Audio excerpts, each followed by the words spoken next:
నమస్తే, welcome to our channel social post. This is Manasa. ఈ రోజు మనతో పాటు ఉన్నటువంటి గెస్ట్ బత్తుల ప్రసాద్ గారు, సీనియర్ జర్నలిస్ట్. నమస్తే సార్. నమస్తే మానస. సార్, ఈ ప్రవీణ్ పగడాల గారి గురించి రోజుకొక వార్త అనకూడదు కానీ రోజుకొక క్లిప్, ఆడియో, వీడియో ఏదో ఒకటి చాలా వైరల్ అవుతూ వస్తుంది. సో దాంట్లో రీసెంట్ గా వైరల్ అవుతున్న వీడియోస్ ఏంటంటే ఆయన ఎవరు కొట్టి చంపలేదు, ఆయన తాగి నడిపాడు బండి అనేది వీడియో క్లిప్స్ ఇవ్వండి అని చెప్పి ప్రూఫ్ అని చెప్పి వైరల్ అవుతున్నాయి సోషల్ మీడియాలో. సో దానికి సంబంధించి మీ అనాలిసిస్ ప్రకారం మీ ఒపీనియన్ ఏంటి? అసలు నిజంగా ఆయన తాగి డ్రైవ్ చేసి ఆయనే చనిపోయారా, లేకపోతే ఎవరన్నా చేసిన పనా అంటే ఏం చెప్తారు? ఇది అంటే ఆయన చనిపోవడం తర్వాత వచ్చిన కథనాలు బట్టి చూస్తే ఇది పూర్తిగా ప్రభుత్వ వైఫల్యం. అంటే సాంకేతికత ఇంత గొప్పగా పెరిగి జస్ట్ ఏదైనా అయిందనుకో కొన్ని నిమిషాల్లో ట్రేస్ చేసేంతగా సాంకేతికత పెరిగింది. ఇంత సాంకేతికత ఉన్నా కూడా ఎందుకని దీన్ని నానుస్తున్నారు? రోజుకో స్టోరీ రివీల్ అవుతుంది. కొన్ని రోజులు ఒక వర్గమేమో హత్య, ప్రభుత్వం చేయించిన హత్య, అందుకని పోలీస్ శాఖ వాళ్ళు కూడా దాన్ని కిరుక వహిస్తున్నారు, దాన్ని పెద్దగా పట్టించుకోవట్లేదు అని. నిన్న ఒక వీడియో అంటే ఒక క్లిప్ రిలీజ్ అయింది. అదేంటి, మన వాడు బ్రాందీ షాప్ దగ్గర బ్రాందీ కొడుతున్నాడు. అది నమ్మశక్యంగా లేదని కొందరు అంటున్నారు. వాళ్ళ వాదన ఏంటంటే ఫేస్ ఓన్లీ కళ్ళు మాత్రమే కనిపిస్తున్నాయి. మాస్క్ ఎందుకు వేసుకుంటాడు? హెల్మెట్ కు మాస్క్ ఉండదు కదా. మాస్క్ వేసుకుని పోయి మందు షాప్ దగ్గర అది కాకుండా అతను కొంతవరకు ట్రావెల్ చేశాడు, హైదరాబాద్ నుంచి రాజమండ్రికి ట్రావెల్. అయితే ఈ మధ్య కాలంలో ఈ సీసీటీవీలు ఉంటాయి కదా, వంటలో కొన్ని ప్రాంతాల వరకు కవర్ అయింది. ఇక్కడి నుంచి పోయేటప్పుడే ఆయన బుల్లెట్ కు హెడ్ లైట్ లేదు. అంటే ఇంకొక వర్గాలు ఏమంటున్నారంటే ఆయన ఒక 5 CR క్యాష్ తీసుకొని పోతున్నాడు కాబట్టి అదేదో స్మగుల్డ్కు సంబంధించింది, లేకుంటే మాదక ద్రవ్యాలు, లేకుంటే ఏదో మామూలుగా కారులో పోతే పట్టుకుంటారని ఆయనే స్వయంగా ఆ బ్యాగ్ లో క్యాష్ పెట్టుకుని వెళ్ళారు. దేనికి కూడా ఆధారం లేదు, అన్ని కథనాలను లేదు. గవర్నమెంట్ స్పందించి, లేకుంటే పోలీస్ శాఖ వాళ్ళు స్పందించి ఇది కాదు బాబు ఇది జరిగింది, ఇదో ఆధారాలు.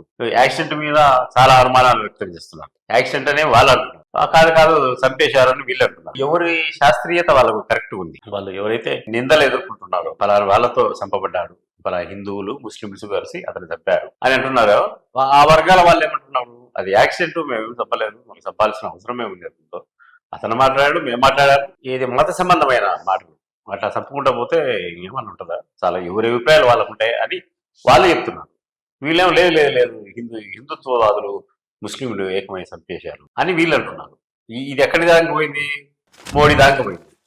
ఒక ఆయన పొద్దున వీడియో రిలీజ్ చేశాడు, అమిత్ షా హస్తం ఉంది ఇంట్లో, ఇట్లా అని ఆయన చెప్పేది ఆయన కరెక్టే ఉంది వాళ్ళ. మళ్ళీ వీళ్ళు చూస్తే ఇప్పుడు ఎవరైతే నిందలు ఎదుర్కొంటున్నారో వాళ్ళేమో బాగా డబ్బులు ఉండేవాళ్ళు కాదు. హిందుత్వ వాదన చేసి హైందవత్వం గొప్పది అని మాట్లాడితే ఎవరో వీళ్ళు డబ్బులు ఇస్తే బతుకుతున్న వాళ్ళు 1 కోటి రూపాయలు 2 కోట్ల డబ్బులు ఖర్చు పెట్టి మర్డర్ చేసేంత స్థాయి వాళ్ళకి లేదు. అసలు ఇది హత్యనా, ప్రమాదవశాత్తు జరిగిన సంఘటన అనేది తేలలేదు ఇప్పుడు దాకా. ఇంతకుముందు కూడా చెప్పుకున్నాం, గూగుల్ అవుట్ ఇలాంటివన్నీ ఏమేమో ఉన్నాయి. అసలు ఇప్పుడు డైరెక్ట్ శాటిలైట్ లో పడతా ఉంటాయి, అన్ని రికార్డ్ అవుతుంది. అలాంటిది మరి ఇది ఎందుకు రికార్డ్ కాలేదో అర్థం కాలేదు. ఎందుకు పోలీసులు దీని పైన సరైన ఇలా జరిగింది అని ప్రకటన ఎందుకు ఇవ్వడం లేదో అర్థం కాదు. ఇంకా కథలు పిచ్చి కథలు అన్ని సినిమా కథలు లాగా పుట్టుకొని వస్తున్నాయి. వాళ్ళు ఇట్లా అని. ఒక ఆయనేమో 7 మంది వ్యక్తులకు కిరాయి హంతకులు పంపించారు. ఈ 7 మంది ప్లాన్ చేసి అతను విజయవాడలో ఆయన బట్టలు నిప్పేసి చంపేసిన తర్వాత అతను వేసుకుంటే కోట్ ఉంటది కదా, ఆ కోట్ వేసుకుని అతను బుల్లెట్ లో వెళ్ళాడు, బ్రాంచ్ షాప్ దగ్గరికి వెళ్ళాడు అని ఇంకొక కథనం తయారైంది.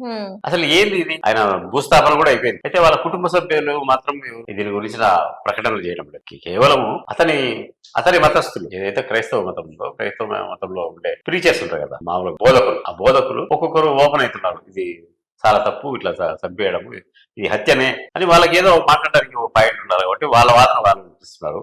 యువత మాకు ఏం సంబంధం లేదు అని వీళ్ళు అంటున్నారు.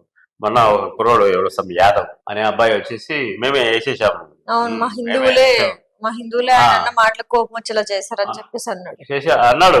దానివల్ల మనకు కూడా బ్యాడ్ నేమ్ పడుతుంది కదా అలా స్టేట్మెంట్ ఇవ్వడం వల్ల. మళ్ళీ నెక్స్ట్ డే నన్ను క్షమించండి, నాకు లేదు, నేను ఏదో ఆవేశంలో మాట్లాడాను అని మళ్ళీ వివరణ ఇచ్చాడు. ఈ వివరణకు ముందు ఏం జరిగిందో మనకు అయితే తెలియదు. అంటే అంత ఆవేశంగా మాట్లాడిన వాడు ఒక్కరోజు వ్యవధిలో వాళ్ళను కూడా అనుమానించాల్సి వస్తుంది. ఇట్లా మాట్లాడే వాళ్ళని పిలిచి బెదిరించారో లేకుంటే చంపేస్తామన్నారు, ఏదో ఒకటి బలమైన అంత బలంగా మాట్లాడిన వ్యక్తి కొన్ని గంటల వ్యవధిలోనే మళ్ళీ దాన్ని తిరగదిప్పుకొని సారీ నేను వాళ్ళు ఈ సోషల్ మీడియా వాళ్ళు అడిగితే నేను మాట్లాడాను. ఇది రకరకాల కథనాలు చచ్చిపోయినోడు ఏమో కానీ ఇట్లాంటివి ఎన్ని చాలా వైరల్ అవుతున్నాయి. నిన్నంతా ఇదే పంచాయతీ. ఆడెవడో ఫోటోలు తీశారు, ఆ ఫోటోలు ఎవరు తీశారు అనేది అది కూడా సస్పెన్స్. ఆయన బుల్లెట్ అక్కడ పెట్టుకొని కూర్చొని ఉన్నాడు తల పెట్టుకొని. అతనైనా అతని ఫేసే కనపడలేదు, హెల్మెట్, డ్రెస్సు, అవి చాలా అనుమానాలు ఉన్నాయి ఇందులో. ఇప్పటికైనా అంటే మళ్ళీ దీని వెనక మళ్ళీ ఒక పిట్ట కథ ఏంటి, బెట్టింగ్ యాప్స్ ఉన్నాయి కదా, బెట్టింగ్ యాప్స్ ను వాళ్ళను డైవర్ట్ చేసేదానికి ఈ ప్రవీణ్ మరణాన్ని ఇలా వాడుకుంటున్నారు. అది మూలపడేది, అదొక బాధ. ఏది ఏమైనా కానీ వాళ్ళ కుటుంబ సభ్యులు లేకపోతే పోస్ట్ మార్టం రిపోర్ట్ లో అది తాగి బంది నడిపాడు అని రావాలి కదా. బ్రాండేజ్ చెప్తున్నారు, రమ్ము తాగాడు కొందరు ఓడక తాగాడు అంటున్నారు. అతన్ని విమర్శించిన వాళ్ళు అమ్మాయ రోడ్డు ప్రమాదం అంటలే, తాగి చచ్చిపోయాడంట, అదంతా మనకెందుకు అని అదొక స్టేట్మెంట్. రకరకాల స్టేట్మెంట్స్ ఉంటాయి. ఏదేమైనప్పటికీ ప్రభుత్వం దీన్ని అంటే మత సంబంధమైన విద్వేషాలు లేకుండా ఉండాలంటే అంటే ఇది ఎట్లా ఎక్కడికో వెళ్ళిపోతుంది. చిన్న ఒక అగ్గిపుల్ల గీస్తే చాలు అంతా తగలబడుతుంది కదా. అట్లా తగలబడి రేపు మత కలహాలు జరిగినా జరగచ్చు. మళ్ళీ ఇంకొక మూడో వాదన ఏంటి, అతను ముస్లిం, బై బర్త్ అతను ముస్లిం అయితే క్రైస్తవుడుగా పెరిగాడు కాబట్టి ఆ ముస్లింలకు ఉండే అభిమానం అతని మీద ఉంటది కదా, అందుకని ముస్లింస్ ఏమనింటారు ఇది చేయించింది హిందువులే అని ఇంకొక కొత్త వాదన వేరే లేవనిస్తారు. ఒక్క కథ కాదు, అసలు చాలా ట్విస్టులు ఉన్నాయి. అతని మరణమేమో గాని అంటే అందరూ పుట్టడం ఒకే రకంగా పుడతారంట, సావడం రకరకాలుగా తెచ్చిపోతారని ఒక సిద్ధాంతం ఉంది. అందరూ అమ్మ కడుపులో నుంచే సేమ్ సీజరినో లేకుంటే ఇంకొక ద్వారం నుంచో పుడతారు, అంతమించి ఏముండదు. కానీ పోవడం, వాడు యాక్సిడెంట్ లో పోతాడు, తుఫాన్ లో పోతాడు, కరెంటు దిగ కొట్టుకుంది, జబ్బు వచ్చిపోతాడు. ఈ మరణాలు అనేవి రకరకాలు. ఈయన మరణం అలా సంభవించింది. మన పూర్వీకులంతా ఏం చెప్తారు, పుట్టుకతోనే మరణం కూడా పుడుతుందంట. పుట్టుక మరణం ఒకటేసారి ఉంటాయి, అది ఎప్పుడైనా జరగచ్చు, ఎప్పుడైనా తీసుకోవచ్చు. ఇదంతా కర్మ సిద్ధాంతం.